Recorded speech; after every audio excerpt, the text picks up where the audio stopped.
Hello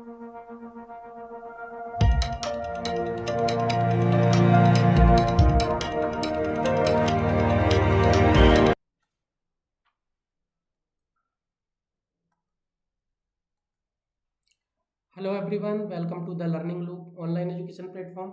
उम्मीद है आप सभी स्वस्थ होंगे, मस्त होंगे। तो आज हम देखने वाले हैं।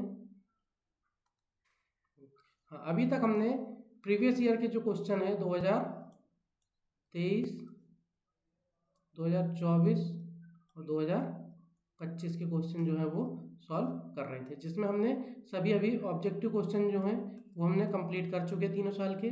3 नंबर के क्वेश्चन हैं, ठीक है, उनको भी हमने कंप्लीट कर लिए हैं। 5 नंबर के क्वेश्चन भी हमने देख चुके हैं और आज हम देखने वाले हैं 7 नंबर जो हैं उनके क्वेश्चन जो हैं उनको सॉल्व करने वाले, जिसमें से अभी हम 2023 के क्वेश्चन सॉल्व करेंगे, ठीक है ना। तो चलिए शुरू करते हैं। हाँ, इसकी जो जितनी भी अभी क्लास ली गई है उसके पीडीएफ नोट्स जो हैं वो टेलीग्राम चैनल पे आपको उपलब्ध हो गए हैं, तो आप उसमें देख सकते हैं। इसकी जो लिंक है वो डिस्क्रिप्शन में आपको मिल जाएगी, ठीक है। चलिए क्वेश्चन शुरू करते हैं। सबसे पहले 7 नंबर क्वेश्चन में 2023 में यह प्रश्न पूछा गया है कि खरपतवारों से होने वाले नुकसानों की व्याख्या, ठीक है। कि खरपतवार क्या होते हैं, जो खेत में फसलों के साथ जो है वो अवांछनीय रूप से या स्वतः ही उग जाते हैं, उन्हें खरपतवार कहा जाता है, ठीक है। तो उनसे नुकसान क्या क्या होते हैं, ठीक है ना। देखते हैं सबसे पहले क्या है, खरपतवार के कारण नुकसान क्या है। सबसे पहला है लागत में वृद्धि, ठीक है। लागत में वृद्धि, खेत सब्जी के खेत में खरपतवार हटाने के लिए निंदाई, गुड़ाई, जुताई की आवश्यकता होती है, जो फसल उत्पादन के कुल खर्च का कितना हो जाता है, 25 से 30% तक हो जाता है, ठीक है ना। इसके अलावा उसमें खरपतवारनाशी की दवाइयों का भी उपयोग करते हैं, तो वो भी क्या है कि खेत की लागत जो रहती है वो बढ़ा देती है, ठीक है। अगला देखते हैं, उत्पादन की गुणवत्ता, ठीक है। उत्पादन की गुणवत्ता में कमी, ठीक है। विशेष रूप से पत्तेदार जो सब्जियां होती हैं, है ना, उनको खरपतवारों के संक्रमण से बहुत ज़्यादा नुकसान होता है, क्योंकि उनके बीज का आकार जो रहता है वो बहुत छोटा होता है। इसलिए जो खरपतवार के बीज रहते हैं वो मुख्य फसल के बीज के साथ के मिश्रण की संभावना अधिक हो जाती है, ठीक है, जिससे उनकी गुणवत्ता जो रहती है वो क्या हो जाती है, कम हो जाती है, ठीक है। अगला क्या है, उच्च कीट और रोग संक्रमण, ठीक है। खरपतवार जो रहते हैं वो कीट को क्या करते हैं, रोगजनक और कीट को क्या करते हैं, आश्रय प्रदान करते हैं, ठीक है। तो खरपतवार कीट और रोगजनक जो रहते हैं, जैसे कवक हो गया, बैक्टीरिया हो गया, ठीक है ना, वायरस हो गया, उन पर क्या करते हैं, ये आश्रय के रूप में कार्य करते हैं, ठीक है। क्यों करते हैं, क्योंकि जब खाली खेत होते हैं तो खरपतवार जो रहते हैं वो अपना पोषण जो है वो किससे, सॉरी, जो रोग और कीट रहते हैं, वो रोगजनक और कीट रहते हैं, वो अपना पोषण जो है वो खरपतवारों से प्रदान करते हैं या प्राप्त करते हैं, ठीक है। जिसके कारण क्या होता है, जैसे ही हम फसल लगाते हैं तो खरपतवारों से कीट और रोगजनक जो है वो अपनी फसल पे अटैक कर देते हैं, आक्रमण कर देते हैं, ठीक है ना। तो जिसके कारण क्या होता है, कीट और रोगजनक को क्या होता है, संक्रमण ज़्यादा होता है फसल में, ठीक है। चलिए अगला है, फसल शक्ति और स्वास्थ्य को कम करते हैं, ठीक है। फसल की शक्ति और स्वास्थ्य को कैसे कम करते हैं, तो खरपतवार जो रहते हैं वो प्रकाश, पोषण, नमी के साथ क्या करते हैं, ये प्रतिस्पर्धा करते हैं मुख्य फसल से, ठीक है। यदि आपने कोई फसल लगाए हैं, ठीक है, फसल के साथ खरपतवार उग जाते हैं, जो आप खाद या उर्वरक दे रहे हैं, पानी दे रहे हैं, तो जरूरी नहीं कि वो केवल मुख्य फसल को ही मिल रहा है, उसके साथ जो खरपतवार रहते हैं वो भी उसका उपयोग कर लेते हैं, ठीक है ना। जिसके कारण क्या होता है कि स्वास्थ्य और शक्ति जो रहती है फसल की वो कम हो जाती है, जिससे फसल में वृद्धि जो रहती है वो क्या होती है, प्रभावित होती है, ठीक है, और उपज क्या हो जाती है, कम हो जाती है, ठीक है। अगला क्या है, कृषि कार्यों में रुकावट, ठीक है। कृषि कार्य जैसे क्या होता है, निंदाई, गुड़ाई, सिंचाई नाली बनाना, ठीक है, आदि, उसमें क्या करते हैं, खरपतवार जो रहते हैं वो समस्या उत्पन्न करते हैं, जिससे उपज जो रहती है वो कम हो सकती है, ठीक है ना। अगला क्या है, मिट्टी की उर्वरता में कमी। मिट्टी की उर्वरता में कमी कैसे लाते हैं, मोथा जो खरपतवार होता है एक प्रकार का, ठीक है, साइप्रस रोटंडस, इसके बीज जो रहते हैं वो अंकुरण को क्या कर देते हैं, कम कर देते हैं, ठीक है। जिससे क्या होता है, मृदा की उर्वरता जो रहती है वो क्या हो जाती है, कम हो जाती है, ठीक है ना। तो ये हो गया अपना क्या, 7 नंबर का क्वेश्चन, खरपतवारों के जो नुकसान, ठीक है। चलिए अगला क्वेश्चन देख रहे हैं हम, एकीकृत रोग प्रबंधन की सांस्कृतिक विधियों का वर्णन कीजिए, ठीक है ना। ये भी 2023 में 7 नंबर में ये पूछा गया क्वेश्चन है, ठीक है। सबसे पहले समझ लेते हैं एकीकृत रोग प्रबंधन क्या होता है। एकीकृत रोग प्रबंधन, इसे IDMB बोलते हैं, इंटीग्रेटेड डिसीज मैनेजमेंट, ठीक है। इसमें रोग जनकों के आक्रमण को क्या कम करने के लिए और पर्यावरण की संतुलन को ध्यान में रखते हुए क्या कई विधियां अपनाई जाती हैं, ठीक है, जैसे सांस्कृतिक विधि हो गई, यांत्रिक विधि हो गई, जैविक विधि हो गई, ठीक है, इस प्रकार, और रासायनिक विधि सबसे आखिरी में अपनाई जाती है, ठीक है ना, क्योंकि ये पर्यावरण के लिए नुकसानदायक होती है, ठीक है। तो इन विधियों को क्या एकीकृत की रोग प्रबंधन में अपनाया जाता है, ठीक है। लेकिन इसमें केवल हमसे पूछा गया है क्या, सांस्कृतिक विधियों का वर्णन करना है, ठीक है ना, तो हम केवल किसका उपयोग करेंगे, केवल सांस्कृतिक विधियों का यहाँ पर वर्णन करने वाले हैं, ठीक है ना। तो एकीकृत रोग प्रबंधन की सांस्कृतिक विधियां क्या है, निम्नलिखित है, ठीक है ना। सबसे पहला क्या है, ग्रीष्मकालीन गहरी जुताई, ठीक है ना। गर्मी का मौसम जब रहता है मई जून का, ठीक है, तो गर्मी में क्या की जाती है, गहरी जुताई करने से मिट्टी क्या हो जाती है, पलट जाती है, जिससे मिट्टी के अंदर जो रोग जनक होते हैं जैसे कवक हो गया, जीवाणु, नेमाटोड हो गए, ये क्या हो जाते हैं, सूर्य के उच्च ताप के संपर्क में आते हैं और क्या हो जाते हैं, नष्ट हो जाते हैं, ठीक है ना। इस प्रकार से रोग जनक की क्या होती है कि नियंत्रण कर सकते हैं, ठीक है। अगला क्या है, फसल चक्र। फसल चक्र क्या होता है कि बार बार यदि आप एक ही प्रकार की अगर फसल लगाते हैं तो रोग का प्रभाव रहता है वो क्या हो जाता है, बढ़ जाता है, ठीक है ना। इसलिए क्या करना चाहिए हमको, फसल को अदल बदल करके क्या करना चाहिए, बोना चाहिए, जिससे रोग और कीट की आबादी क्या हो जाती है, कम हो जाती है, ठीक है ना। तो फसल चक्र में क्या करते हैं, जैसे कि अगर यदि हमने दाल वाली फसल ली है, ठीक है, दाल वाली फसल लेते हैं, दाल वाली फसल के बाद हमको अनाज वाली फसल लेना चाहिए, ठीक है, अनाज वाली फसल लेना चाहिए, ठीक है। गहरी जड़ वाली फसल के बाद हमको क्या लेना चाहिए, उथली उथली जड़ वाली फसल लेना चाहिए, ठीक है ना। अगर कम पानी चाहने वाली फसल के, अगर ज़्यादा पानी वाली वाली फसल लगाएं तो उसके बाद हमको कम पानी चाहने वाली फसल लगाना चाहिए। इस प्रकार से फसल चक्र जो है हमको अपनाना चाहिए, ठीक है ना। चलिए अगला देखते हैं, बीज उपचार। बीज उपचार क्या होता है कि बीज उपचार करके बुआई करने में मिट्टी जनित और बीज जनित रोग जो रहते हैं, जैसे विल्ट हो गया, डंपिंग ऑफ हो गया, डाईबैक हो गया, से पौधे की क्या होती है, सुरक्षा होती है, ठीक है। अब बीज उपचार क्या होता है, तो बीज उपचार क्या होता है, बीज के ऊपर क्या की जाती है, रसायन की क्या की जाती है, कोटिंग की जाती है, कवकनाशी की क्या कर दी जाती है, कोटिंग कर दी जाती है, ठीक है। जब इसकी हम बुआई करते हैं तो मिट्टी में जो कवक रहती है, मिट्टी में ये विल्ट, डंपिंग ऑफ, डाईबैक जो रहते हैं, इनकी ये कवक से होने वाले रोग हैं, कवक के कारण रोग होते हैं ये, और ये इनकी कवक जो रहती है मिट्टी में रहती है, ठीक है ना। और जैसे बीज लगाते हैं तो ये कवक जो रहती है कहाँ पर, बीज में क्या कर देती है, अटैक कर देती है, ठीक है। लेकिन यदि हम बीज उपचार करते हैं तो ये बीज जो रहता है इस कवक से क्या हो जाता है, सुरक्षित हो जाता है, ठीक है ना। चलिए अगला क्या है, फसल घनत्व। फसल घनत्व मतलब होता है फसल को क्या पास पास लगाने से क्या होता है, रोग जो रहते हैं वो स्वस्थ पौधे में आसानी से फैल जाते हैं, ठीक है ना। अगर हम पास पास अगर पौधे लगाते हैं तो क्या रोग एक पौधे से दूसरे पौधे में बहुत आसानी से फैल जाते हैं, ठीक है। इसलिए हमको क्या करना चाहिए, पौधों को उचित दूरी बनाकर क्या करना चाहिए, लगाना चाहिए, ठीक है ना। चलिए अगला क्या है, सौरकरण। मृदा का सौरकरण क्या होता है, तो मिट्टी का सौरकरण मिट्टी का जो तापमान रहता है उसको बढ़ाने की एक प्रक्रिया है, ठीक है ना। इसमें क्या होता है, मिट्टी का तापमान जो रहता है वो 50 डिग्री तक पहुंच जाता है, ठीक है, जिससे मिट्टी के अंदर जो भी रोगजनक होते हैं वो सब क्या हो जाते हैं, नष्ट हो जाते हैं, ठीक है ना। इसके बाद हम जब बीज की बुआई करते हैं तो पौधा जो रहता है वो क्या होता है, सुरक्षित होता है, ठीक है ना। चलिए अगला क्या है, प्रतिरोधी किस्में। प्रतिरोधी किस्में लगाने से क्या होता है, तो रोगजनक का प्रभाव जो रहता है वो फसल पर नहीं हो पाता, इसलिए हमें क्या करना चाहिए, प्रतिरोधी किस्में लगाना चाहिए, ठीक है ना।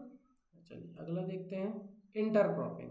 इंटरक्रॉपिंग क्या होता है, मुख्य फसल के बीच जो खाली जगह होती है उसमें हम कम अवधि की अन्य फसल लगाते हैं, तो इससे क्या होता है, रोगजनक का प्रसार जो रहता है वो कम होता है। क्यों होता है, अगर हमने दो फसल लिए हैं और फसल के बीच में हम इंटरक्रॉपिंग किए हैं तो एक पौधे से दूसरी लाइन में जो रोगजनक जो रहता है उसका प्रसार क्या होता है, कम हो पाता है, ठीक है ना। चलिए अगला है, बुआई के समय को क्या निर्धारण करके। बुआई के समय में अगर बदलाव करते हैं, जैसे कि जल्दी या देरी से पकने वाली किस्मों का चयन करके भी क्या कर सकते हैं, रोग की रोकथाम कर सकते हैं, ठीक है। अगला क्वेश्चन देखते हैं, सब्जी की कटाई के दौरान किन सावधानियों का ध्यान रखना चाहिए। यदि आपने सब्जी का उत्पादन किए हैं, ठीक है, अगर उसकी कटाई करते हैं तो उसको किन चीज़ों का हमको सावधानी रखनी चाहिए, ठीक है। ये 2023 में 7 नंबर में ये पूछा गया क्वेश्चन है, ठीक है ना।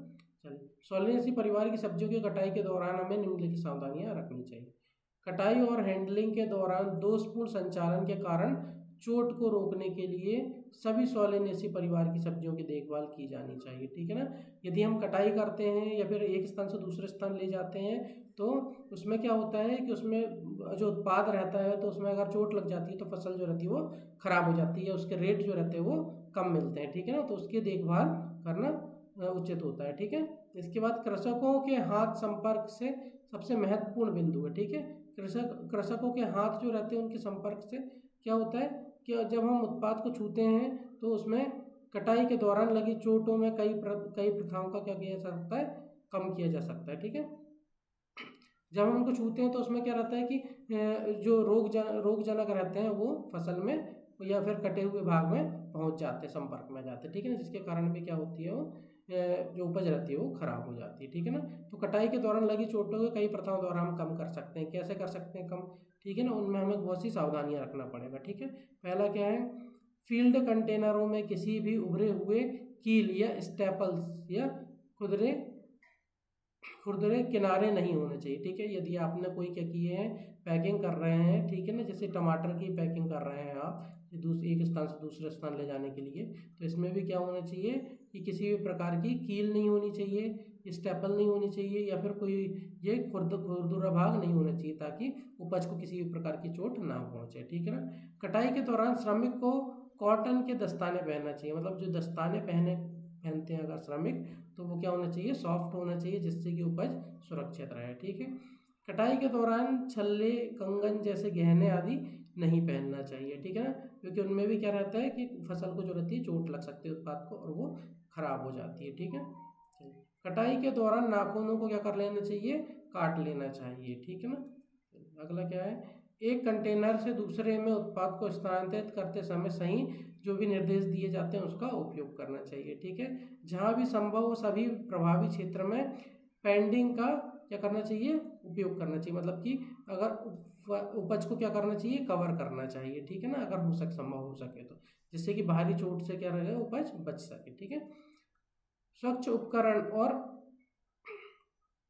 कंटेनर का उपयोग करना चाहिए। सभी कंटेनर में रेत आदि सभी प्रकार की क्या मलबे को क्या करना चाहिए, हटा देना चाहिए, ठीक है।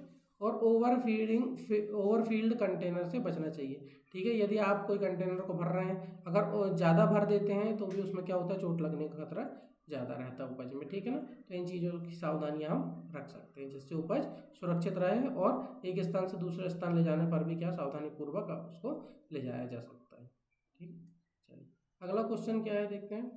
ये भी 7 नंबर में पूछा गया क्वेश्चन है, कटाई की विधियां, ठीक है, किस प्रकार से कटाई की जाती है फसलों की, ठीक है। 2023 में 7 नंबर में पूछा गया क्वेश्चन है, ठीक है। कटाई की विधियां या तो मैनुअल या यंत्रवत किया जाता है, ठीक है। मैनुअल मतलब कि ज़्यादातर अपने हाथों से फसल को तोड़ा जाता है, उत्पाद को तोड़ा जाता है, ठीक है। जैसे पालक को तोड़ा जाता है, टमाटर को तोड़ा जाता है, बैंगन को हाथों के माध्यम से तोड़ा जाता है, उसको बोलते हैं मैनुअल, ठीक है। और यंत्रों की सहायता से अगर कटाई की जा रही है तो उसे बोलते हैं यंत्रवत, ठीक है। कट लगने और छीलने से बचाव को सुनिश्चित करने के लिए सावधानी पूर्वक कटाई या परिवहन का अभ्यास आवश्यक होता है, ठीक है। बाजार में अच्छी गुणवत्ता वाली उपज प्रदान की जानी चाहिए, ठीक है, जब उसके रेट जो रहते हैं वो अच्छे मिलते हैं हमको, ठीक है। तो कटाई देख रहे हैं, सबसे पहले क्या देख रहे हैं, मैनुअल कटाई, ठीक है, मैनुअल हार्वेस्टिंग, ठीक है। ये क्या होती है मैनुअल कटाई, यह सब्जियों की कटाई का सबसे स्वीकृत और उपयुक्त तरीका है, ठीक है। सब्जियों की कटाई के लिए सबसे ज़्यादा उपयोग किया जाता है क्या, मैनुअल कटाई की जाती है, ठीक है। अच्छी तरह से प्रशिक्षित और अनुभवी हार्वेस्टर द्वारा ही की जाती है, मतलब कि जो कटाई करते हैं वो क्या हो रहे हैं, प्रशिक्षित और अनुभवी रहना चाहिए, उन्हीं से क्या की जानी चाहिए, कटाई कराई जानी चाहिए, ठीक है।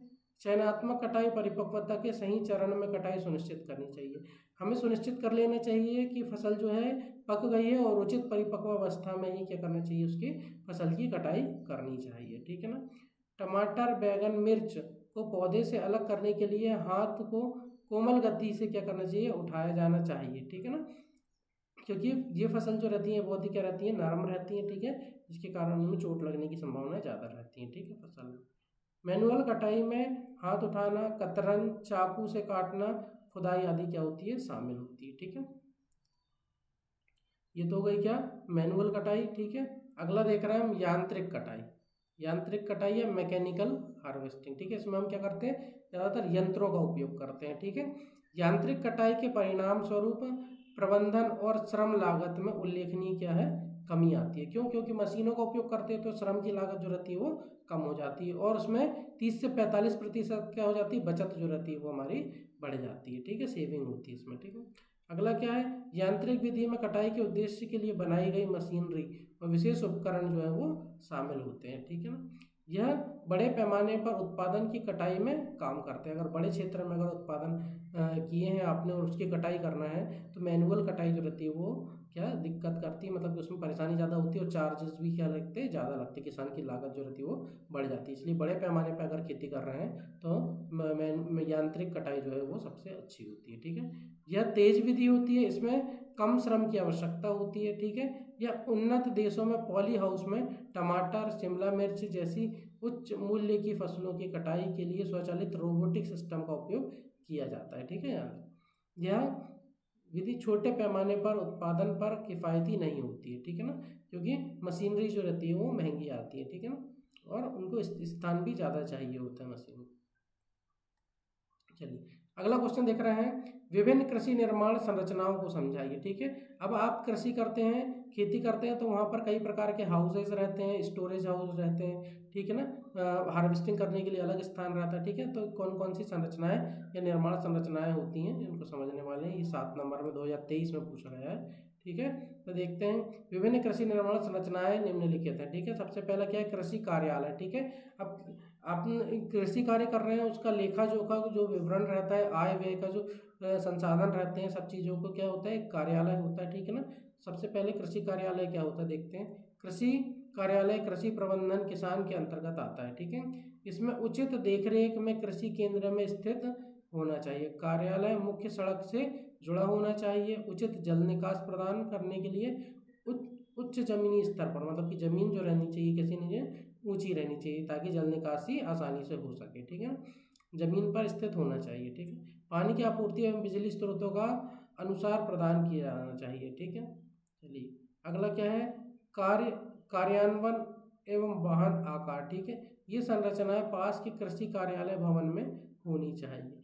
पर्याप्त स्थान लागू करने के लिए ट्रैक्टरों ट्रॉलियों के लिए भी प्रदान किया जाता है। ठीक है, ये हो गया क्या, कार्य कार्यान्वयन या वाहनों के आकार के हिसाब से अपन को स्थान रखना चाहिए।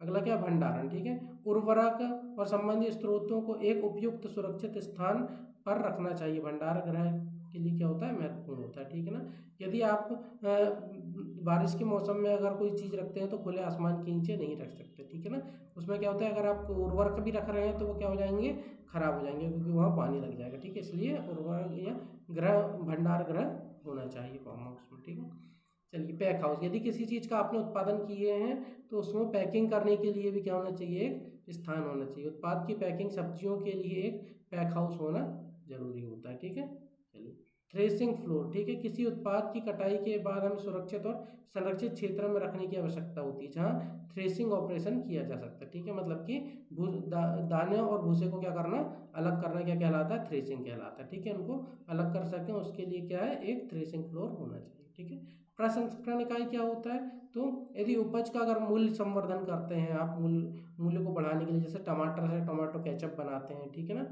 तो इस तरीके से अपन को क्या करना चाहिए, प्रसंस्करण अगर इकाई के लिए भी एक अलग से बिल्डिंग रहना चाहिए। ठीक है, प्रसंस्करण इकाई बीज की सफाई ग्रेडिंग के लिए महत्वपूर्ण संरचना है। कई वनस्पति बीजों को समान आकार, आकृति और वर्गीकरण करने की आवश्यकता होती है। ठीक है, मतलब ग्रेडिंग करना, ग्रेडिंग मतलब क्या होता है, उनके आकार, आकृति और संरचना के आधार पर या उसकी गुणवत्ता के आधार पर उसको अलग अलग करने के लिए क्या प्रसंस्करण इकाई होती है। ठीक है ना, चलिए खेत की उपज का भंडारण, अब आपने उत्पादन तो कर लिए हैं। ठीक है, लेकिन अब इसको आप क्या करना चाहते हैं कि इसको स्टोर करना चाहते हैं। ठीक है, तो उपज को, तो ताकि हम उचित जब मार्केट की स्थिति देख के हम उसको क्या कर सकें, मार्केट में सप्लाई कर सकें, उसके लिए हमको पहले क्या करना पड़ेगा, उसको स्टोरेज करना पड़ेगा। ठीक है ना, तो उपज की ग्रेडिंग, पैकिंग के बाद भंडारण संरचनाएं तक क्या करना चाहिए, उसको बेचने तक की आवश्यक होती है। ठीक है ना, मतलब कि जब अपन भंडारण करते हैं फिर उसको बेचने तक उसको क्या करना पड़ता है, स्टोर करना पड़ता है। ठीक है, उसके लिए हमको खेत की उपज का भंडारण के लिए भी एक बिल्डिंग होनी चाहिए। ठीक है ना, ये हमारे 2023 के क्वेश्चन जो हैं पूरे 7 नंबर के क्वेश्चन सॉल्व हो चुके हैं। इसके बाद हम देखने वाले हैं 2024 के क्वेश्चन सॉल्व करने वाले हैं, तो जुड़े रहें चैनल के साथ। मिलते हैं हम नेक्स्ट वीडियो में। जय हिंद। है।